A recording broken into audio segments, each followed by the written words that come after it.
दिखाना पड़ेगा। और जब भागवत की महिमा देवताओं को पता चली ब्रह्मा जी के द्वारा, तो देवता पहले गए थे व्यापारी बनकर के, अहंकार के वशीभूत, हम देवता हैं, भागवत को खरीद लेंगे, भगा दिया था। परंतु अब सारा अहंकार त्याग करके दीन बन करके गए, हाथ जोड़ करके कि गुरुर ब्रह्मा गुरुर विष्णु गुरुर्देव महेश्वर गुरु साक्षात परब्रह्मा तस्मै श्री गुरुवे नमः। हे गुरुदेव, हम आपके चरणों में साष्टांग प्रणाम करते हैं, ये भागवतामृत आप हमें भी दीजिए। और अब अधिकारी जान करके देवताओं को भी बिठा दिया, बैठो, अमृत बरस रहा है, आनंद लो। और अधिकारी बन करके जब देवता गए तब जाकर के भागवत उनको सुलभ हुई। ये भागवत हर किसी को सुलभ नहीं होती है। बड़े बड़े करोड़ोंपति अरबोंपति खरबोंपति रह जाते हैं इस भागवत से वंचित, और एक साधारण सा व्यक्ति इस कथा का आनंद ले लेता है। तो यहाँ पर शौनक आदि 88,000 ऋषि कह रहे हैं कि लोक विग्रह मुक्तस्य नारदस्य स्थिरस्य च विधि श्रवे कुतः प्रीत संयोग पुत्र ते सा। हमने सुना है देवर्षि नारद जी ने इस कथा का श्रवण किया है शौनक आदि 88,000 ऋषियों से हरिद्वार में। आप ये कथा हमें श्रवण कराओ कि नारद जी को कैसे ये कथा सुनने को मिली, क्योंकि नारद जी तो हर जगह विचरण करते रहते हैं, नारायण नाम का गुणगान करते हुए कहीं पर टिकते ही नहीं। तो यहाँ पर सूत जी महाराज कहते हैं कि एकदा ही विशालायाम चत्वार ऋषयो मलः सत्संगार्थम समायाता तदृशस्तत्र नारदम। पहले अध्याय का 27वां श्लोक सूत जी महाराज कह रहे हैं कि एक बार सुनो, देवर्षि नारद अनेकों लोकों में भ्रमण करते हुए पृथ्वी लोक पर आए और पृथ्वी लोक में भी घूमते घूमते बद्रीनाथ में पहुंच गए। और बद्रीनाथ में सनत कुमार मिल गए, सनक सनंदन सनातन सनत कुमार, ये 4 ऋषि हैं। इन ऋषियों ने जैसे ही नारद जी को देखा और नारद जी को देखते ही कह दिया कि हे नारद, तुम बड़े दुखी नजर आ रहे हो, चिंतित नजर आ रहे हो, तुम्हारे दुख का क्या कारण है? इदानीं शून्य चित्तोसि गतवित्तो यथा जना तवेदं मुक्ति संगस्य नोचितं वद कारणम। जैसे कोई धनी व्यक्ति है, एक एक रुपया करके जोड़ते जोड़ते उसने अपनी तिजोरी में लाखों रुपया इकट्ठा कर दिया, और आज एक चोर उसके घर में घुस गया और चोर ने उसका सारा पैसा चुरा लिया। अब जब उसका सारा पैसा चोरी हो गया तो कैसा दुखी बैठा होगा, जरा कल्पना कीजिए। उसका चेहरा बिल्कुल मुरझाया हुआ, रोता हुआ। हे नारद, जैसे धनी का धन लुट जाता है और वो रोता रहता है, उसका चेहरे का रंगत उड़ जाता है, ऐसे तुम्हारा चेहरा भी दिख रहा है, तुम दुखी नजर आ रहे हो। तुम्हें काई बात का दुख है, क्यों चिंतित हो तुम? अब जब सनत कुमारों ने नारद जी से पूछा तो यहाँ पर देवर्षि नारद कहने लगे, अहम तु पृथ्वी आतो गृहीत्वा सर्वतो मामिति पुष्करं च प्रयागं च काशीं गोदावरीं तथा हरिक्षेत्रं कुरुक्षेत्रं श्रीरंगं सेतुबन्धना एवमादिषु तीर्थेषु भ्रममाणा इतस्ततः। नारद जी कहते हैं कि मैं पृथ्वी लोक पर आया, अहम तो पृथ्वी या तो ज्ञात्वा सर्वोत्तमामिति, सर्वोत्तम इस पृथ्वी को जान करके मैं इस पृथ्वी लोक पर आया। और पुष्करम च प्रयागम च काशीं गोदावरीं तथा, मैं प्रयाग गया, पुष्कर गया, काशी गया, गोदावरी गया, सभी तीर्थों में गया और हरि क्षेत्रम कुरुक्षेत्रम श्रीरंगम सेतुबंधना, मैं हरिद्वार कुरुक्षेत्र श्रीरंग सेतुबंध सब तीर्थों में गया, परंतु कहीं पर भी मुझे शांति नहीं मिली, संतोष नहीं मिला। सत्यम नास्ति तपाशोचम दया दानं न विद्यते, उदराभरणोज्जीवापकार कूटभाषिणा मंदाशमन्दमतयो मंदभाग्यायुपज्जुता पाखंड निरता संता संतो विरक्ता परिग्रह तरुणी प्रभुता गेहि शालको बुद्धिदायका कन्या विकिरणो लोभा दंपति नाम च कलक्कनम। महात्मा के पहले अध्याय का 31, 32 और 33वां श्लोक आप देख सकते हैं। यहाँ पर देवर्षि नारद सनत कुमारों को बद्रीनाथ में बता रहे हैं कि मैंने जब देखा कहीं भी सत्य नहीं है, हर तीर्थ में कोई सत्य नहीं बोलता, हर कोई झूठ बोलता है, सब झूठे हैं, सब पाखंडी बने हुए हैं, पेट भरने के लिए कार्य कर रहे, केवल दूसरे को लूट रहे हैं, ठग रहे हैं, दुख दे रहे हैं, सब महाराज जो है पाखंडी हो चुके हैं, पाखंड का सहारा ले रहे हैं, दूसरे को ठग रहे हैं। घरों में माता पिता का सम्मान नहीं है, सास ससुर का सम्मान नहीं है, गुरुजनों का, संत ब्राह्मण भक्तों का सम्मान नहीं है, गौ सेवा समाप्त हो गई है। पहले हर घर में गौ माता होती थी, अब किसी भी घर में गौ माता का स्थान नहीं रहा है, गौ सेवा समाप्त हो गई है। पहले हर घर में रोज यज्ञ होता था, नित्य यज्ञ का विधान, नित्य होम का विधान है। अब किसी भी घर में यज्ञ नहीं होते हैं, साल 6 महीने में किसी किसी घर में हो जाए तो बड़ी बात है। यज्ञ समाप्त हो गए, गो सेवा समाप्त हो गई, संत ब्राह्मण भक्त सेवा समाप्त हो रही है। कन्यादान किया जाता था, अब बेटियों को खरीदा बेचा जाता है। आप देख रहे होंगे, जहां पर सौदा पड़ जाता है वहीं पर संबंधी बन जाते हैं। इतना सारा दोष, इतना सारा दोष जब मैंने देखा, और इस दोष को देखते ही जब मैं वृंदावन में पहुंचा, हाँ, बड़ा दुखी होकर के जब मैं वृंदावन की भूमि पर पहुंचा, तो वृंदावन में जाते ही मैंने क्या देखा, एक जवान स्त्री रो रही है और उसके गोद में 2 बूढ़े पुरुष हैं, मूर्छित हैं, और बहुत सारे देवियां सेवा कर रही हैं, कोई पंखा जल रही है, कोई पानी पिला रही है, कोई पैर दबा रही है। अब मैंने सोचा कि माताओं का समुदाय है, बिना बुलाए नहीं जाना चाहिए। माताएं जब खुश होती हैं हंसने लगती हैं, जब दुखी होती हैं रोने लगती हैं। मैं बाबा बैरागी, मैं क्या करूं, का मुझे यहाँ से चले जाना चाहिए। और मैं जाने लगा तो वहीं पर आवाज आई कि भो भो साधो क्षणमतिष्ठा मां चिंता नाशनम करो। हे नारद जी रुक जाओ, कहाँ जा रहे हो? जाते जाते मेरे दुख को दूर करके जाओ, मेरी चिंता को मिटा करके जाओ।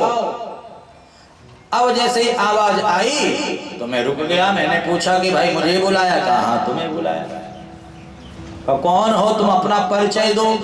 तो वह जो युवती थी, वह जवान स्त्री, वह परिचय देने लग गई कि अहम भक्तिर्ति ख्याता इमो में तनया मतो ज्ञान वैराग्य नामानो कलो योगेन जर्जरा। अहम भक्तिर्ति ख्याता, मैं भक्ति महारानी हूं, और ये 2 पुरुष मेरी गोद में है, ये कोई और नहीं है। इमो में तनया मतो, ये मेरे पुत्र है, मेरे बेटा है दोनों। ज्ञान वैराग्य नामानो काल योगेन जर्जरा, ये मेरा बेटा है। ज्ञान वैराग्य, कलयुग के कारण ये जर्जर हो चुके हैं, बूढ़ा हो चुके हैं। होना चाहिए माँ जवान और बेटा बूढ़ा, उल्टी गंगा बह रही है। माँ तो बूढ़ी होनी चाहिए, बेटा जवान होना चाहिए, परंतु यहाँ पर देखिए माँ जवान दिख रही है और बेटा बूढ़े हैं। यही तो कलयुग का दोष है। ये उल्टी गंगा क्यों बढ़ बह रही है?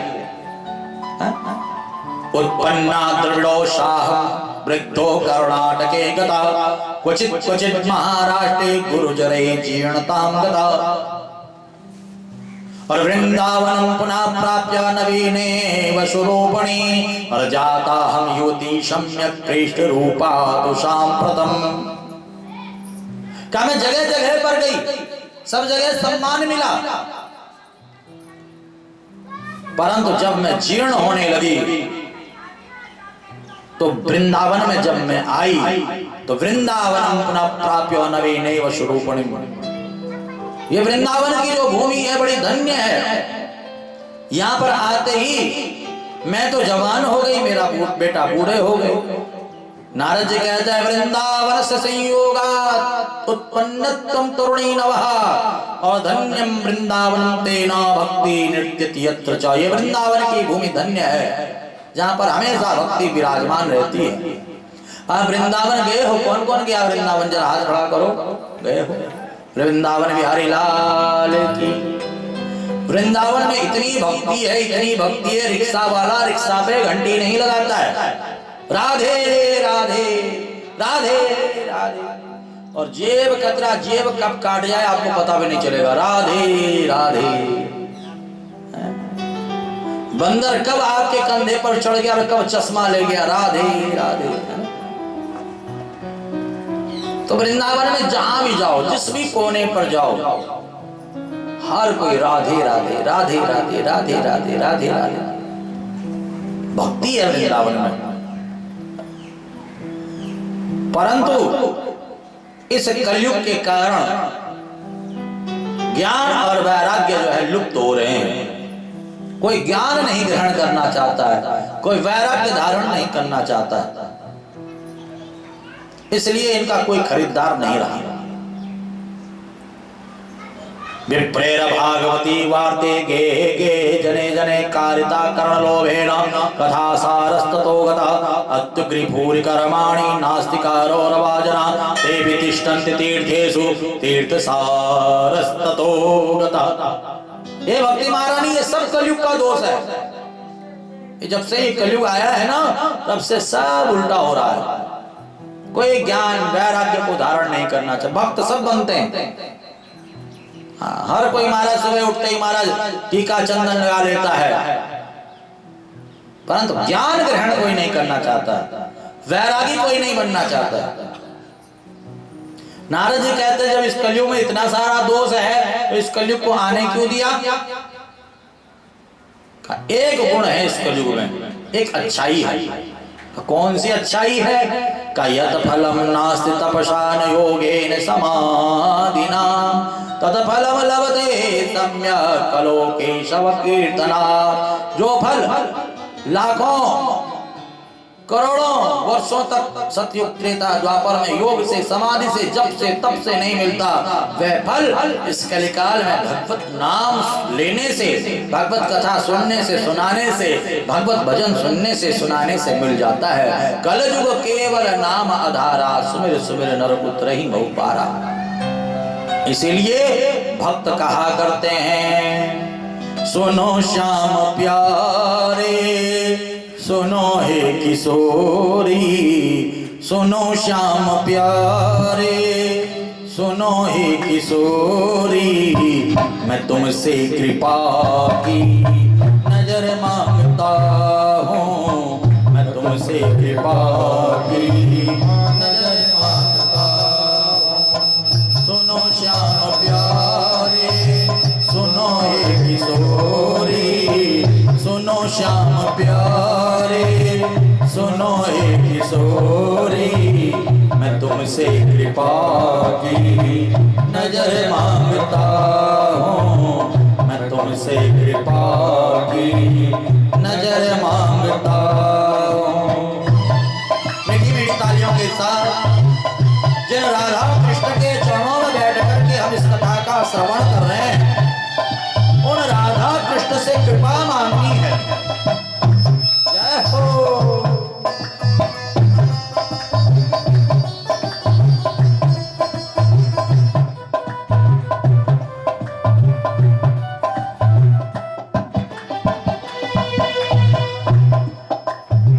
तेरे चरणों की बन के मैं दासी, रहूं तेरे चरणों की बन के मैं दासी, रहूं तेरे चरणों की बन के मैं दासी, रहूं तेरे चरणों की बन के मैं दासी।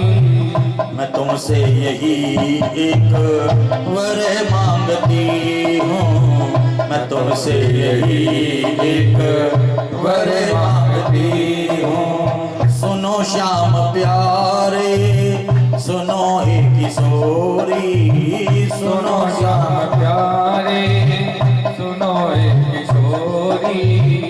मैं तुमसे कृपा की नजर मांगती हूँ, मैं तुमसे कृपा की नजर मांगती हूँ।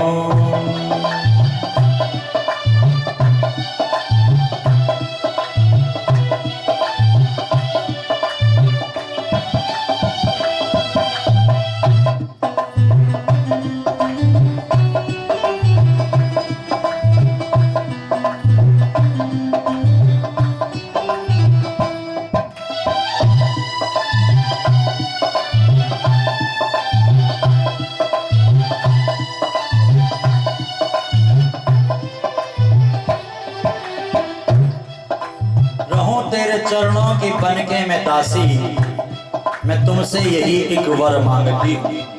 हे राधा कृष्ण, हे गंगे मैया, आज ये सुंदर सौभाग्य हमें प्राप्त हुआ है आपके चरणों में बैठ करके ये कथा सुनने और सुनाने का सौभाग्य।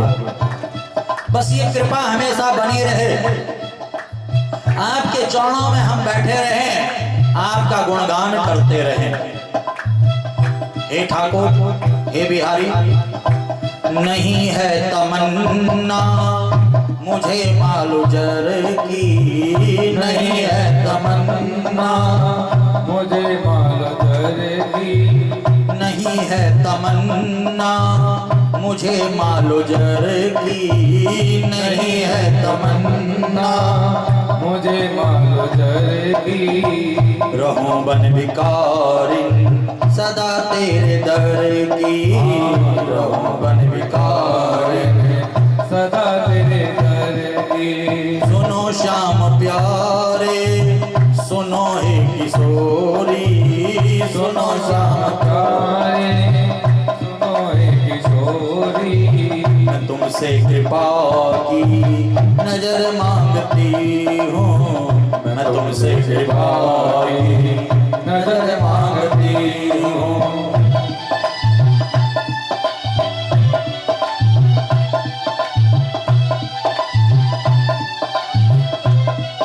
मेरी मेरी तालियों के साथ जय हो।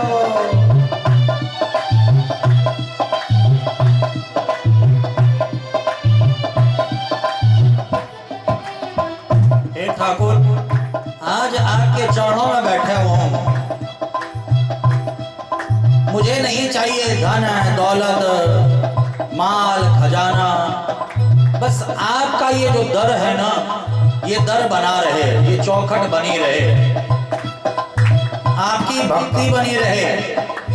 अगर मैं आपसे धन दौलत मांगू तो मेरे गोविंद सुनो, अरज मेरी आने सुनी कर दे नकाना, अरज मेरी आने सुनी कर दे नकाना, अरज मेरी आने सुनी कर दे नकाना, अरज मेरी आने सुनी कर दे नकाना।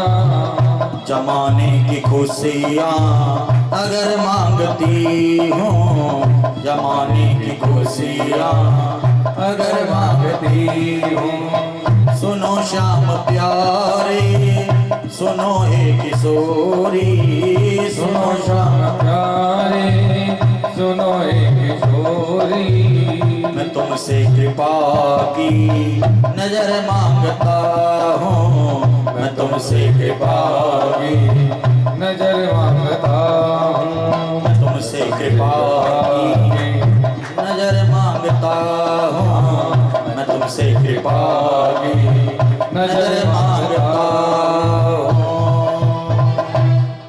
अरज मेरी अनसुनी कर देना श्यामा, अरज मेरी अनसुनी कर देना काना, जमाने की खुशियां अगर मांगता हूं, सिर्फ आपसे मैं क्या मांगता हूं, रहूं तेरे चरणों की बन के मैं दासी, मैं तुमसे यही एक वर मांगता हूं। आपकी भक्ति बनी रहे, आपकी सेवा बनी रहे, आपका ये जो सुंदर दरबार है, ये जो राधा कृष्ण मंदिर है, जो गंगा जी के तट पर हम रोज बैठते हैं, मैं कभी कभी आता हूं तो मैं देखता हूं माताएं यहाँ पर बैठ करके बड़ा सुंदर कीर्तन कर रही होती हैं। हाँ, बड़ा अच्छा सा लगता है, ऐसा लगता है जैसे वृंदावन में पहुंच गया, जैसे वृंदावन में आ गया। ये आनंद बना रहे, ये सुख बना रहे, ये कृपा हमेशा बनी रहे। ये कृपा से दूर मत करना, क्योंकि जब जमाने की खुशियां जीवन में आ जाती है ना, खूब सारा धन दौलत, तो धन का नशा, पद का नशा, प्रतिष्ठा का नशा, ये कीर्तन से, भजन से दूर कर देता है, ये भक्ति से दूर कर देता है। प्रभु आपका दरबार बना रहे, बस आपकी चौखट बनी रहे। और यहां पर देखिए, कलो भक्ति भक्त्या कृष्ण पुरस्थितः। इस कलयुग में भक्ति की बहुत बड़ी महिमा है। भक्ति से बुलाने पर भगवान एक नीच से नीच व्यक्ति के घर पर चले जाते हैं। आपने सदन कसाई की कथा सुनी है किसी ने? सदन कसाई मांस का व्यापारी, वर्णन मिलता है कि उसके पास जो तराजू में जो तोलने वाला बाट होता है ना, वो कुछ और नहीं था, शालिग्राम था। शालिग्राम भगवान नारायण, और शालिग्राम तराजू के एक पलड़े पर रखा और एक पलड़े पर मांस काट करके तोल करके बेचता। अब जिसको 2 किलो चाहिए तो उस बाट का, उस पत्थर का इतना चमत्कार था कि 2 किलो का तुल जाता, 10 किलो का भी, 100 किलो का भी, 1000 किलो का भी। अब उसके दुकान पे भीड़ लगी रहती है कि बस सदन के पास जो है पत्थर है बड़ा चमत्कारी है। अब एक दिन एक संत जा रहे थे, उन्होंने बड़ी भीड़ देखी, वो भी रुक गए, भाई क्या है, भीड़ कहीं की लगी पड़ी है। आगे जा करके देखा तो सदन जो है शालिग्राम को तराजू पर रखा और मांस तोल तोल करके बेच रहा है। संत को बड़ा बुरा लगा। संत ने कहा, रे सदन कसाई, तू ये क्या कर रहा है? जिसे तो पत्थर समझ रहा है, पत्थर नहीं है, ये भगवान नारायण है, शालिग्राम भगवान है, ये मुझे दे। और संत जो है शालिग्राम भगवान को लेकर के गए, गंगा जल से स्नान कराया, पंचगर्भ से स्नान कराया, पंचामृत से स्नान कराया, सुंदर आसन पर बिठाया, तिलक चंदन लगाया। अब इधर सदन को पहले तो ये पता था कि ये तो पत्थर है, पर अब पता चला ये तो भगवान नारायण है। अब सदन ने सारा कारोबार बंद कर दिया और रात भर दिन भर भगवान नारायण का ही चिंतन, मेरे से बड़ा अपराध हुआ, बड़ी गलती हुई। रात भर रोता रहता है, दिन भर रोता रहता है, मेरे से बहुत बड़ी गलती हुई, बहुत बड़ा अपराध हुआ। सदन की इतनी दृढ़ भक्ति को देख करके रातों दिनों रोता रहता है भगवान के लिए। संत के सपने में भगवान नारायण चले गए। बाबा जी जहां से लाए हो वहीं छोड़ आओ। रात में नींद खुली, संत शालिग्राम जी को उठाए और सदन के यहाँ पहुंच गए। दरवाजा खोला तो सदन रो रहा है, ओम नमो भगवते वासुदेवाय, ओम नमो भगवते। भाई यही चल रहा उसका, रो रहा है। संत ने कहा, सदन क्यों रो रहा है? तब तो तू रोता नहीं था जब तू निरपराध पशुओं को काट काट करके बेचता था, अब क्यों रो रहा है? कहा, मेरे से बड़े अपराध हुआ, बहुत गलती हुई, मैं तो पत्थर समझता था, आपने मुझे बताया कि भगवान है। अब मुझे भक्ति उनकी करनी है, अपने क्षमा करना, प्रायश्चित करना है मुझे। कहिए ले, अब जो मर्जी सो कर। अब सदन हमेशा उन ठाकुर जी का सेवा किया करता, शालिग्राम भगवान का रोज नहलाना धुलाना भोग लगाना, बस भक्ति ही भक्ति, सब काम धाम छोड़ दिया। एक दिन उसके मन में आया कि जगन्नाथ भगवान से मिलने जाता हूँ।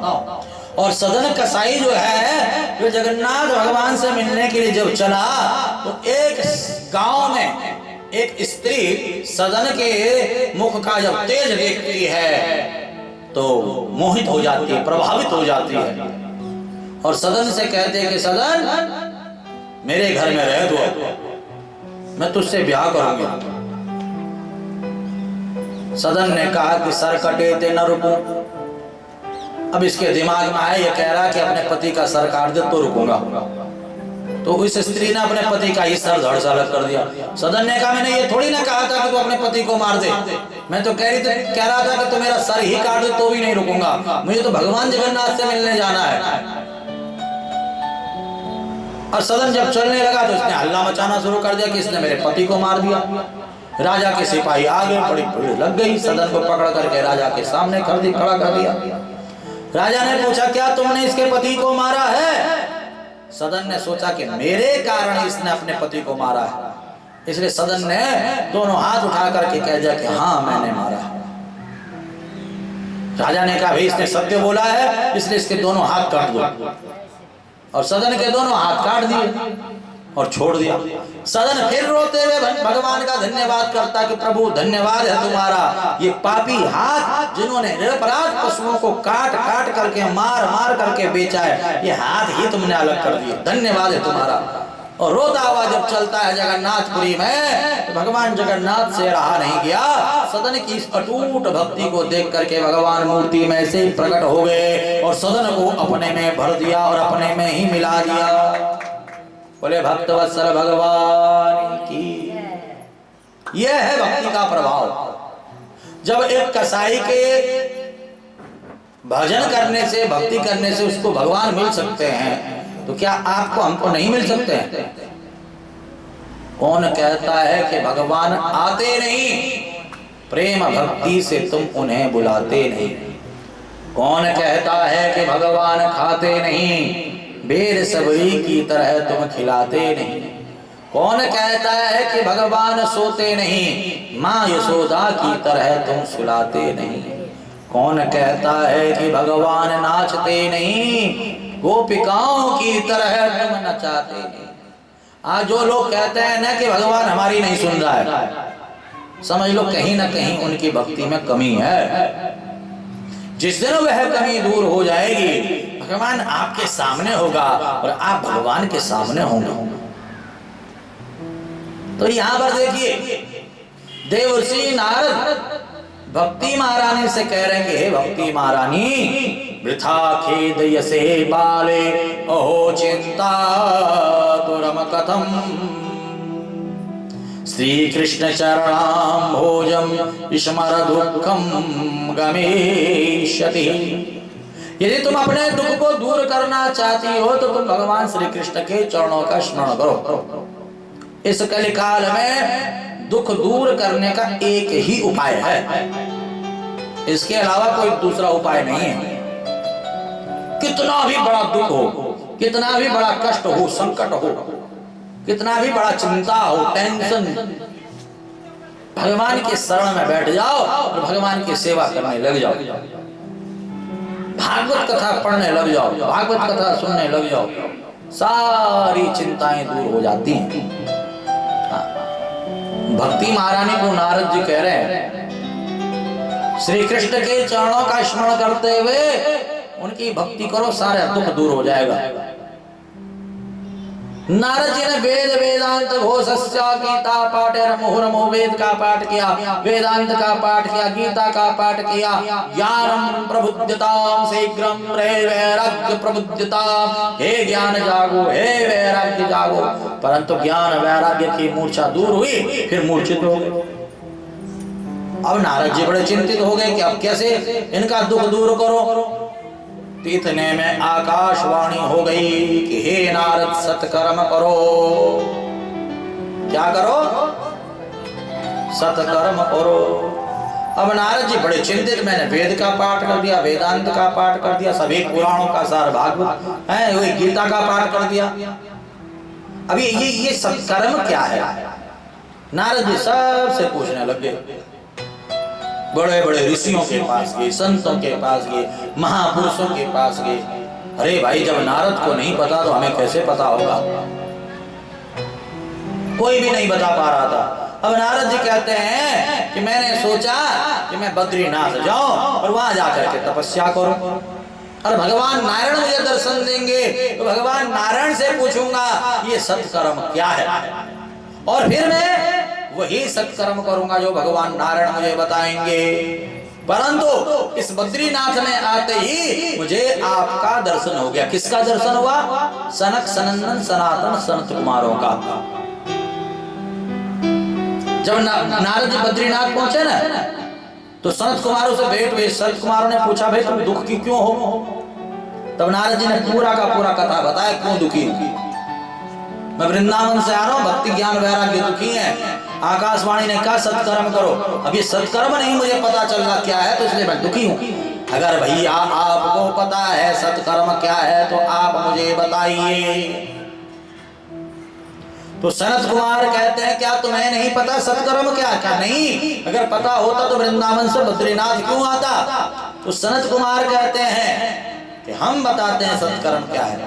श्रीमद् भागवत महापुराण के महात्म के दूसरे अध्याय का 60वां श्लोक आप देख सकते हैं। यहां पर सनत कुमार बता रहे हैं सत्कर्म क्या है।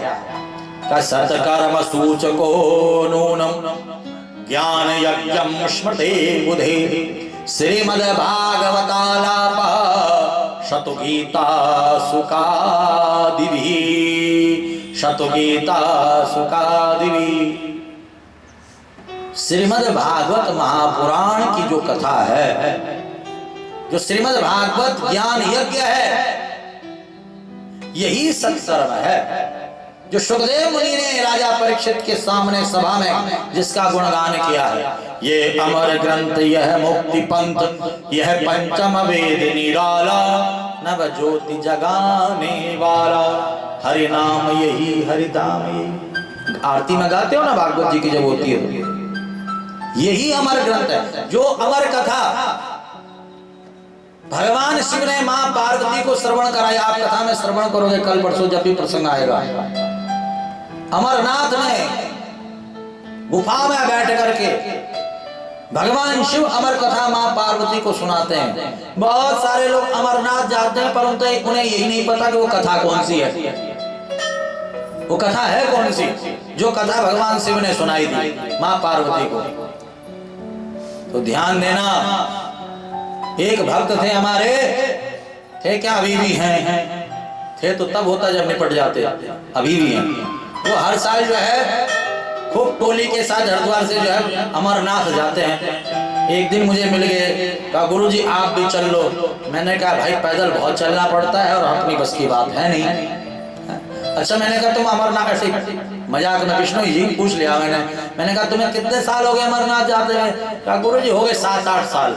मैंने कहा अच्छा, हाँ। मैंने कहा ये बताओ कि मैंने सुना है कि वहां पर कोई कथा सुनाई थी भगवान शिव ने पार्वती जी को। कहाँ सुनाई थी? मैंने कहा कौन सी कथा सुनाई थी? कहा अमर कथा सुनाई थी। मैंने कहा अमर कथा कौन सी है? कहा अमर कथा है। मैंने कहा कौन सी, कुछ नाम होगा उसका? नाम बस अमर कथा सुना है हमने। तो मैंने कहा तुम्हें 7-8 साल हो गए जाते हो, तुम्हें यही नहीं पता कि वो अमर कथा कौन सी? कहा गुरुजी नहीं पता, आप बताओ। तो मैंने कहा तुमने कभी भागवत जी की आरती की है? हाँ की है। मैंने कभी ध्यान दिया? कहा ध्यान तो नहीं दिया। मैंने कहा ये अमर ग्रंथ, यह मुक्ति पंथ, यह पंचम वेद निराला, नव ज्योति जगाने वाला। वे अमर कथा कोई और नहीं है, श्रीमद् भागवत की कथा है। बोले श्रीमद् भागवत महापुराण की जय। जिस कथा को सुन करके भगवान शिव अमर हैं और माता पार्वती को सुना करके भी अमर कर दिया। हाँ। तो ध्यान देना, सनत कुमार कह रहे हैं नारद जी से कि तुम श्रीमद् भागवत कथा का आयोजन करो।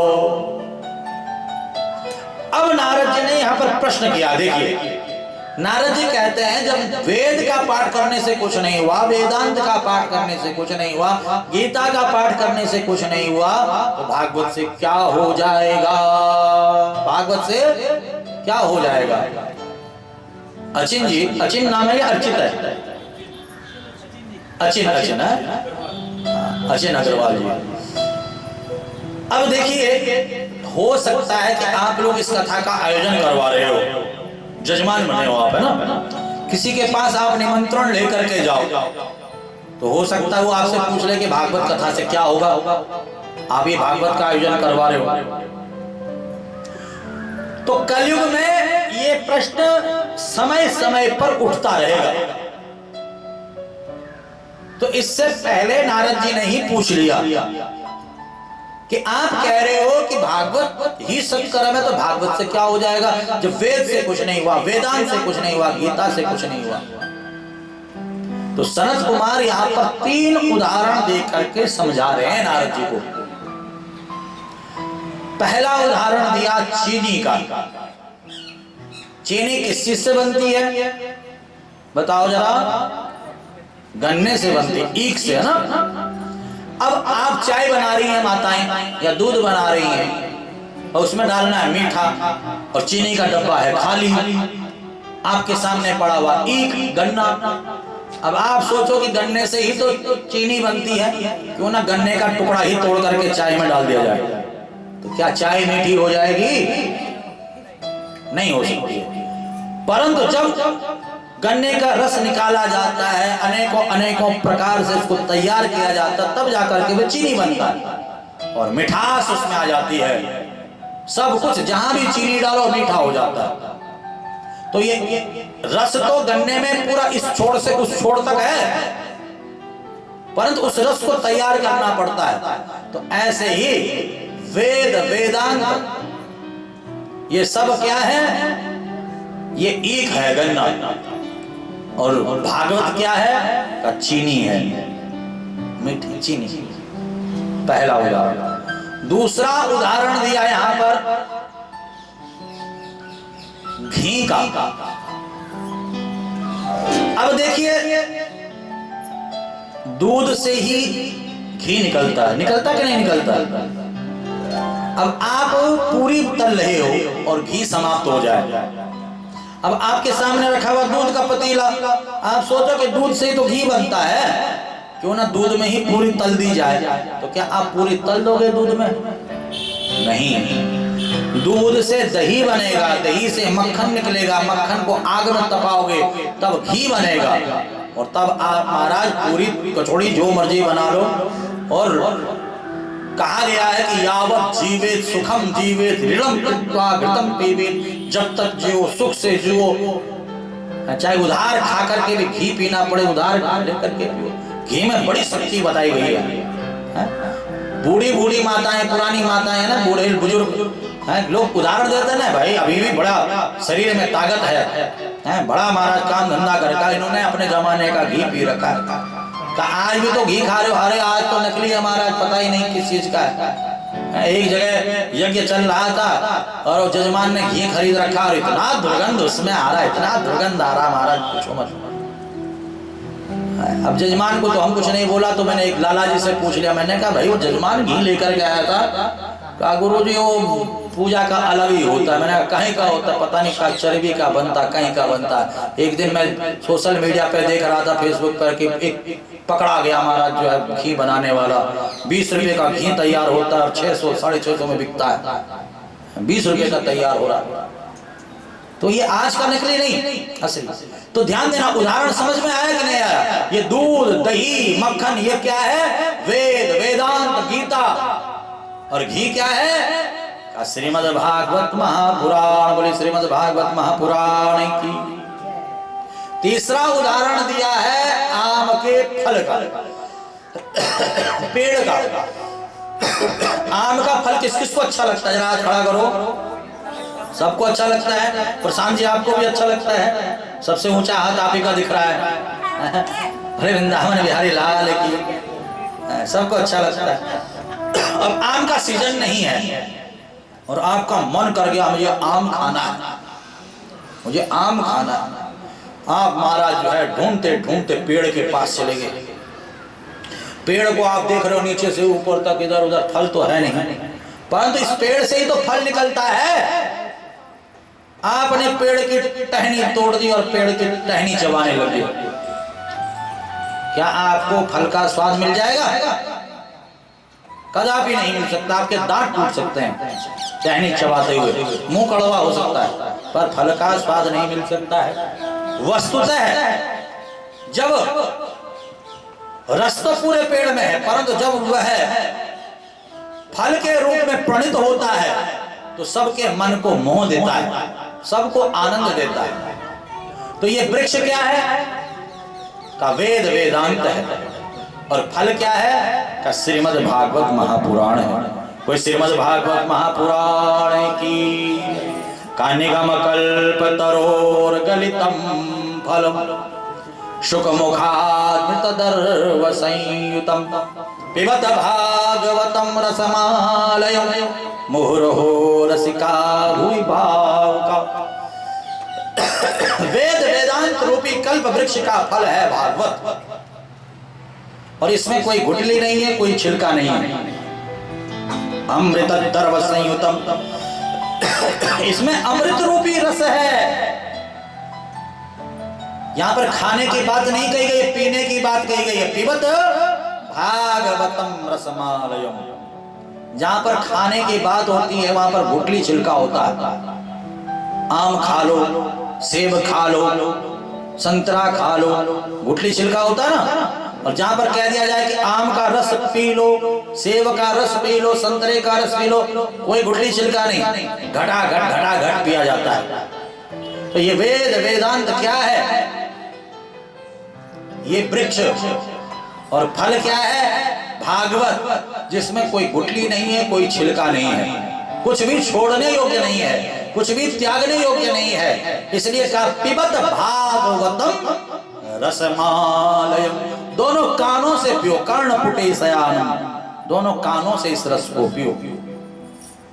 मुहुर्हो रसिका भुवि भावुका, कितनी बार इस रस को पिए, कितनी बार पिए?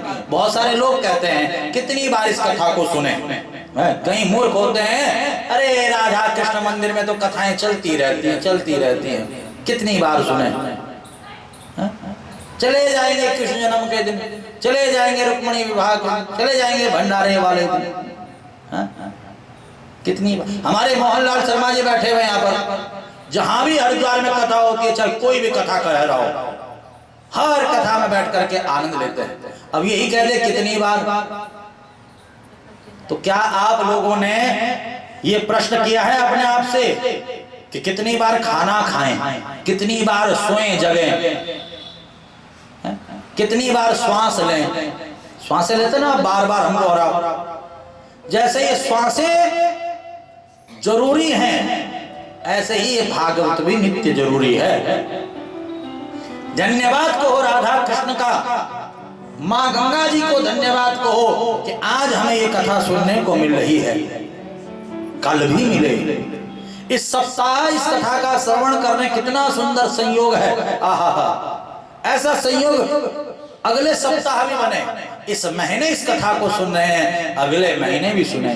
इस वर्ष इस कथा को सुन रहे हैं, अगले वर्ष भी ये सौभाग्य मिले कि ये कथा यहाँ पर किसी प्रकार से हो। इस जन्म में सुन रहे हैं, अगले जन्म में भी का कब तक का मोक्ष पर्यंतम आलयम श्रीमद् भागवतालयम, जब तक गोविंद न मिल जाए, जब तक परमात्मा न मिल जाए, जब तक उनका साक्षात्कार न हो जाए, तब तक इस कथा का श्रवण करते रहो। इसीलिए यहाँ पर कहा है मुहुर्हो रसिका भुवि भावुका, बार बार इस कथा को सुनो। और सबको नहीं बुलाया है, इस बात का भी मैं ध्यान देता हूं। यहाँ पर आपको ध्यान भी दिलाना चाहता हूं, यहाँ पर स्पष्ट कहा है मुहुर्हो रसिका भुवि भावुका, जो रसिक है, जो भावुक है। सबको क्यों नहीं बुलाया? सबको क्यों नहीं बुलाया? ध्यान देना, उदाहरण से ही समझा देता हूं, जल्दी समझ में आएगा। मई जून की गर्मियां पड़ रही हैं और यहाँ पर जजमान बने हुए हमारे प्रशांत जी, अचिन जी, हमारे योगेश जी, कुलदीप जी, ये राधा कृष्ण मंदिर के जितने भी हैं सेवक हैं, सब जजमान बने हुए हैं यहाँ पर। इस कथा में। अब आपके मन में आया मई जून की गर्मी पड़ रही है, एक काम करते हैं बाहर जो है एक प्याव लगा देते हैं, जल सेवा जिसे कहते हैं। अब आप प्याव लगा करके पूरी टीम बैठ गई वहां पर। इतने में एक व्यक्ति आया, भैया क्या कर रहे हो? का जल सेवा, जल पिला रहे हो। अच्छा नहा धो के आए हो कि नहीं आए हो तुम लोग? या बिना नहाए चले आए? अरे भैया कैसी बात कर रहे हो, सुबह उठ करके नहा धो करके आते हैं। अच्छा चलो बढ़िया बात है, नहा धो करके आए हो। अच्छा ये बताओ जिस बर्तन में ये पानी भरा हुआ इसको मांजा कि नहीं मांजा? अरे कैसी बात कर रहे हो, रोज मांजते हैं। अच्छा बासी पानी तो नहीं है ना, कहीं कल का बासी पिला रहे हो? अरे भैया नहीं, ताजा पानी है। अच्छा ये बताओ जिस बर्तन से पिला रहे जूठा तो नहीं है ना? अरे भैया जूठा क्यों पिलाएंगे, बिल्कुल साफ सुथरा है। अच्छा ये बताओ गंगा जी का पानी है, नलके का, कुएं का, हैंडपंप का, कहीं का पानी भरा है? अरे भले मनुष्य तुझे कौन सा पानी पीना है ये बता। अरे प्यास ही नहीं है, मैं तो पूछ रहा था ऐसे ही, और यहां से चले गए। अब एक दूसरा व्यक्ति आया, उसने कहा भैया क्या कर रहे हो आप लोग? का जल सेवा कर। भैया जल्दी पिलाओ, बहुत प्यास लगी है। पानी पिया, आपको खूब धन्यवाद का खूब आशीर्वाद दिया, भैया बहुत अच्छा काम कर रहे हो, ऐसा काम करते रहे ना आप लोग, हैं ये बहुत पुण्य का काम है। और चले गए। अब पहले वाले और दूसरे वाले में क्या अंतर नजर आया आपको, बताओ जरा। पहले वाले को प्यास नहीं थी, आपका भी समय नष्ट किया, अपना भी समय नष्ट किया, आपका भी माथा खराब किया, खोपड़ी खराब किया, अपना भी खोपड़ी खराब किया, और बिना पानी पिए चले गए। और दूसरे वाले को प्यास लगी थी, पानी पिया, धन्यवाद कहा, आशीर्वाद दिया और चले गए। तो ऐसे ही जिसको प्यास नहीं होती है, जो पिपासु नहीं होता है, जो गोविंद का प्रेमी नहीं है, जो भागवत का प्रेमी नहीं है, जो हमारे राधा कृष्ण से प्रेम नहीं करता, हमारी गंगा मैया से प्रेम नहीं करता, हमारे सनातन से जो प्रेम नहीं करता, आपके बुलाने पर आ तो जाएगा, परंतु उसे प्यास नहीं है कथा की, उसे भक्ति की प्यास नहीं है, उसे प्रेम नहीं है भक्ति से, कथा से, बैठ तो जाएगा परंतु कभी इधर बात करने लग जाएगा, कभी उधर बात करने लग जाएगा, कभी उठने लगेगा, कभी बैठने लगेगा, कभी खुसुर खुसुर, ये ठीक नहीं, वो ठीक नहीं, ऐसा नहीं वैसा नहीं, अपना भी समय नष्ट और सामने वाले का भी समय नष्ट। जिसका मन लग रहा होगा कथा में उसका भी बिगड़ डालेगा। और जिसको कथा से प्रेम है, भागवत से प्रेम है, राधा कृष्ण से प्रेम है, माँ गंगा जी के तट से प्रेम है, वे कथा शुरू होने से पहले आएगा, बैठेगा, पूरी व्यवस्थाओं को बनाएगा, स्वागत करेगा व्यासपीठ का, सभी का भजन कीर्तन करेगा, पूरी कथा सुनेगा, केवल सुनेगा नहीं जीवन में धारण करेगा।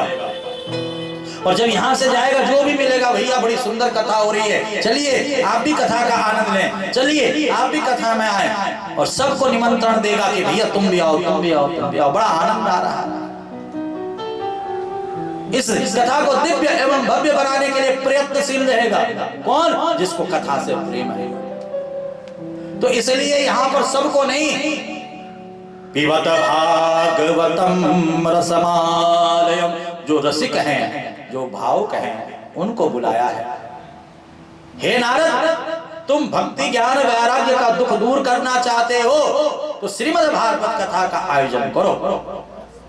सत्कर्म सूचको नूनम ज्ञान यज्ञ स्मृति बुधे श्रीमद् भागवतालापः सतु गीता शुकादिभी। अब जब नारद जी को भागवत की महिमा का पता चला, इस दिव्यता का, भव्यता का पता चला, तो नारद जी कहते हैं कि ज्ञान यज्ञम करिष्यामि शुक शास्त्र कथोज्वलम भक्ति ज्ञान विरागाणाम स्थापनार्थम प्रियतता। महात्मा के तीसरे अध्याय का पहला श्लोक नारद जी कह रहे हैं कि ज्ञान यज्ञम करिष्यामि, मैं इस ज्ञान यज्ञ को करूंगा, भागवत कथा का आयोजन कराऊंगा। आप मुझे स्थान बताइए कहां पर इस यज्ञ को करना है, क्योंकि देखिए स्थान का चयन होना बहुत अनिवार्य है। सुंदर स्थान, दिव्य स्थान, स्थान की बड़ी महिमा है। हाँ, स्थान से कथा में मन भी लगता है और स्थान से कथा में मन कभी कभी उच्चाट भी हो जाता है। एक दृष्टांत, एक उदाहरण आपको दिए देता हूं, स्थान की महिमा आपको समझ आ जाएगा। एक बार अर्जुन भगवान श्री कृष्ण के साथ चल रहे थे जंगल में, जब वनवास अज्ञातवास, महाभारत आप सब लोग जानते ही हैं।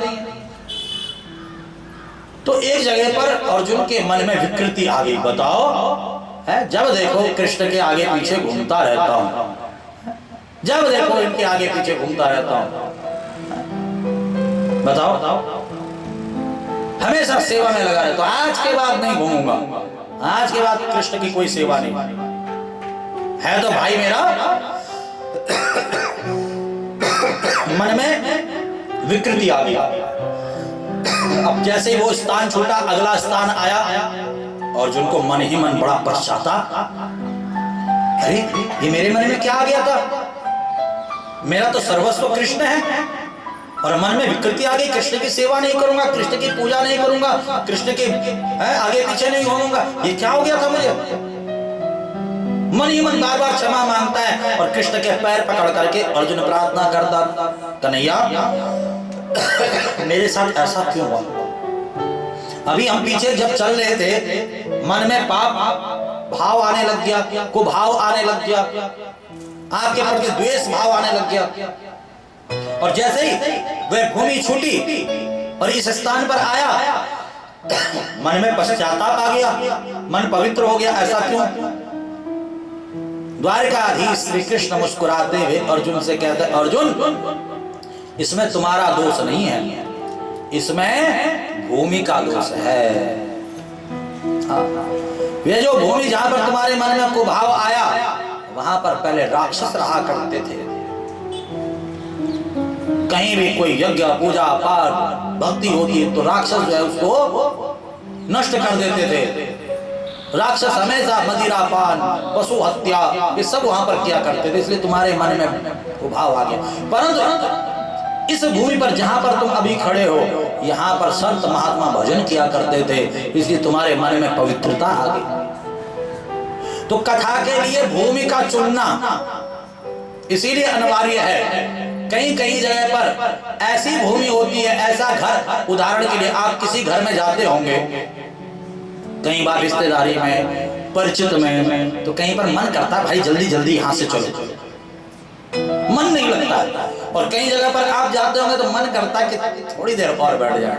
हाँ, जैसे विष्णु जी के यहाँ पर जब अचिन जी के पास हम गए थे, काफी देर हो गई थी अचिन जी, पर जैसे विष्णु जी ने कहा चलो भीतर चलो, और जैसे ऊपर बैठे पता ही नहीं चला कि आधा घंटा 1 घंटा कब बीत गया।